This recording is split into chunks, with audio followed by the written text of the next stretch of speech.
It's a great pleasure to be back in Jeddah. It's my third visit now. The previous two visits I've had the opportunity to see the growth of the center and to see the work, the vision laid out by Dr. Al-Khattani and the senior leadership, and to see that vision realized by the hard work of the staff and the junior faculty at the center.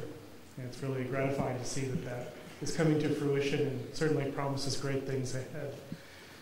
I believe that the first conference that we're seeing now is evidence of the success that this center is having, in that it has such wide attendance and such a wide representation of topics.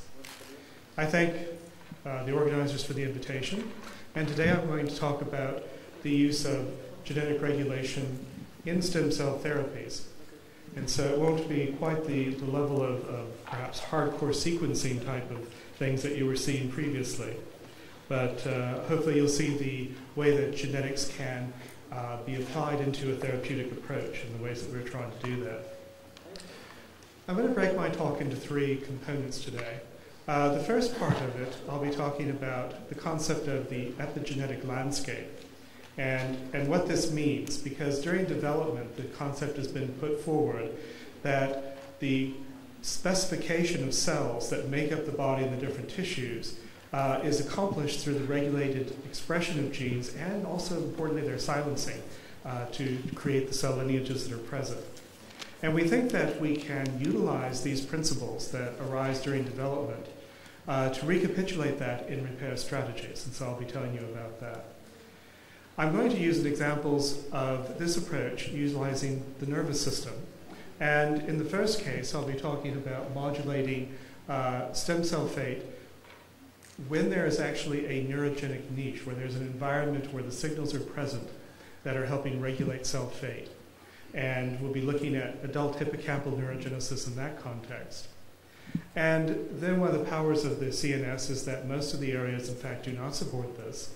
And so we're able to take those same manipulations and apply them in a context that's devoid of the normal signals and determine the extent to which we can force cells in different lineages, and in that way perhaps approach some repair strategies.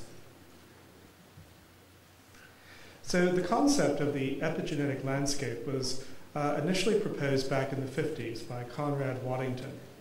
And I've always found his diagram a little bit hard to understand, and I think it might be a little more understandable, a little more intuitive perhaps to look at this picture here, which if any of you have done any skiing, you're used to looking at trail maps and realizing that you can be up at the top of the mountain here someplace, and then you can choose various trails to get to the bottom, from easy to difficult.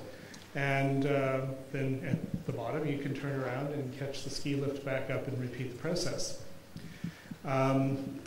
This concept of starting and rolling downhill to a certain fate at the bottom of the hill, Conrad Waddington proposed as a metaphor for how it is that cells develop and how tissues are formed during development. And so when you're sitting at the very top, like at the ski lodge right here, you may decide to sit there and have a cup of hot cocoa and watch the other skiers or whatever, and you don't have to initially commit to going down a run. And this would be analogous to the initial concept where a stem cell is quiescent. It's in a position where it can activate, it can do something, but is in a quiescent state.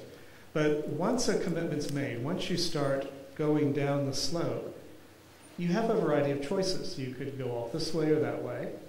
And even en route, you can make decisions to take transverse pathways. And so as you begin to go down the ski run, you have choices. But as you make those choices, you become limited. You become restricted in the choices you can make. And this is typically how it happens with cells during development. They may be multipotent initially, but as they begin to initiate their commitment to lineages, they become progressively restricted. And this is referred to as progressive lineage commitment. And then in the normal course of things, you arrive hopefully safely at the bottom, and that would be equivalent to the concept of a terminal differentiation of somatic cells. The concept being here that in most tissues, this is the end of the story. You form your heart muscle, you form your kidney or your liver or your brain, and those cells that are formed have a committed fate and they retain that. Although we do realize now that there are many cell populations that continue to remake themselves. The intestine continues to generate new cells that line the intestinal lumen. The skin will regenerate and cover areas that are injured.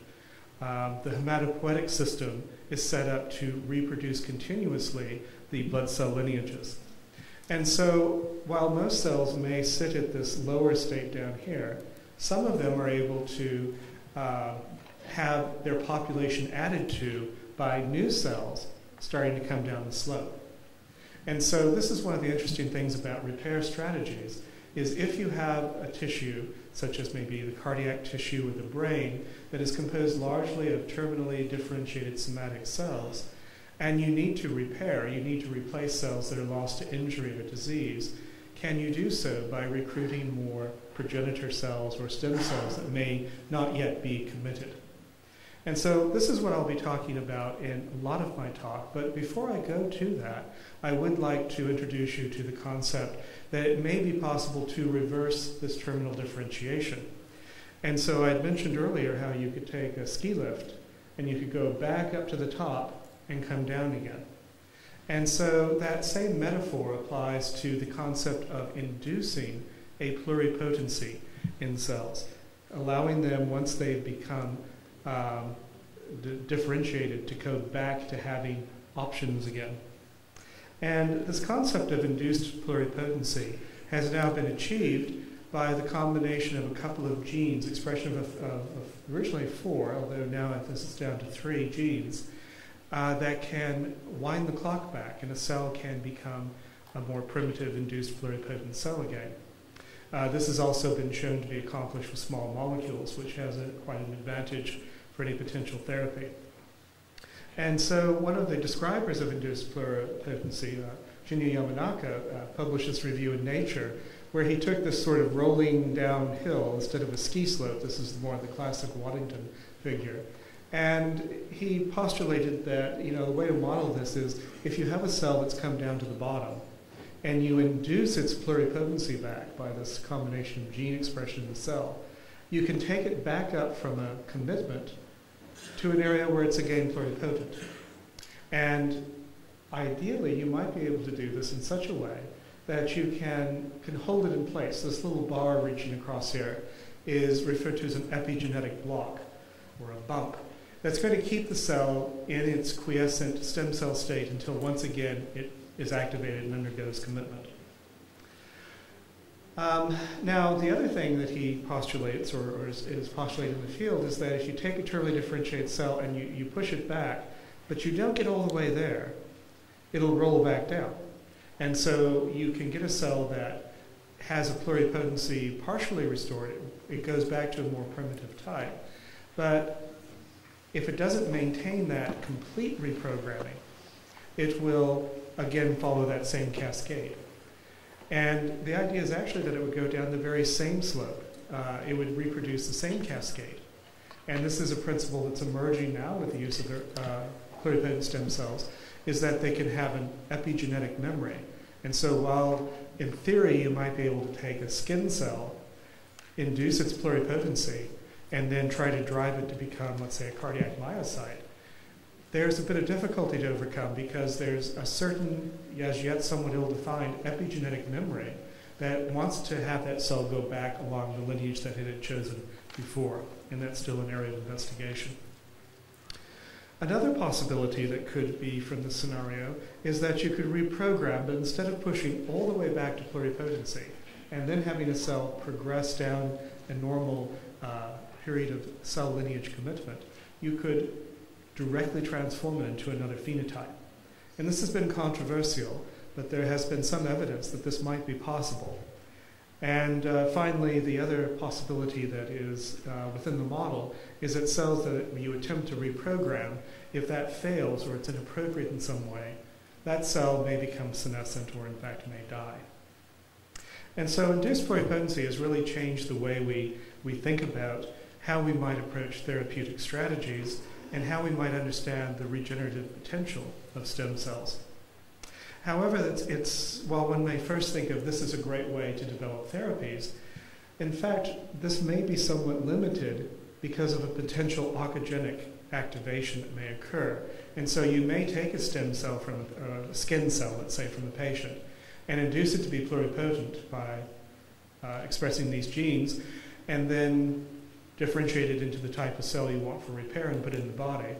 But it could be too dangerous. You may have an oncogenic potential and form a tumor from that. However, the technology provides an ideal approach to look at disease-specific, and in particular patient-specific stem cells that can be used to study the pathogenesis of a disease, particularly the genetic contributions. And so this has become quite powerful for understanding how a disease actually works. We may know the gene, we may know the protein that's expressed, but how do we understand it in the context of the other cellular expression that's going on?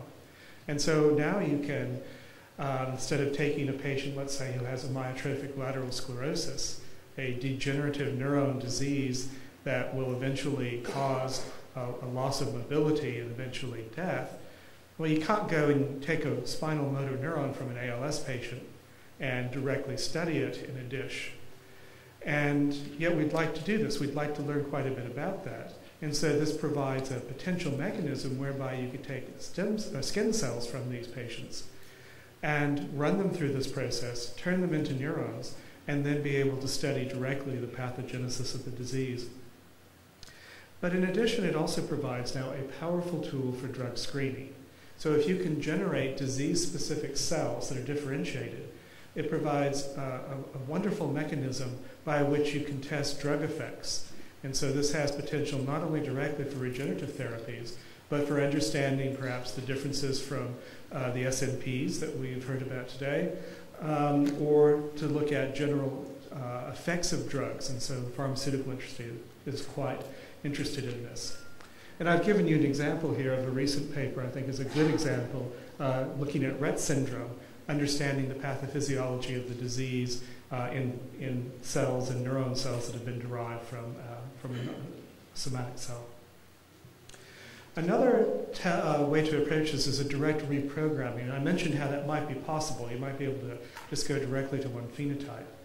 And that has now been achieved, at least in one example, of taking a cell that was a ductal cell in the pancreas and turning it into an insulin-producing beta cell, which is, of course, of great relevance to potential therapies for type 1 diabetes.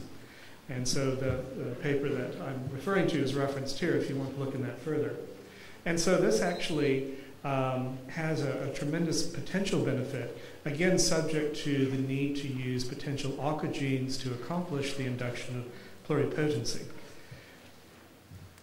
However, it might be possible to take another approach. If you don't have a ready population of cells that you could recruit, or if you don't want to approach a direct reprogramming, can you actually recruit circulating endogenous tissue stem cells to the area? And so this is actually an alternative approach that may be more tractable for therapeutic applications. In particular, mesenchymal stem cells, or MSCs as they're abbreviated here, are a good candidate for this approach, as these cells are produced in the bone marrow, known as the stromal cells in the bone marrow, and they do circulate throughout the body. And as a result, they're found in many tissues, and there's mounting evidence that they do contribute to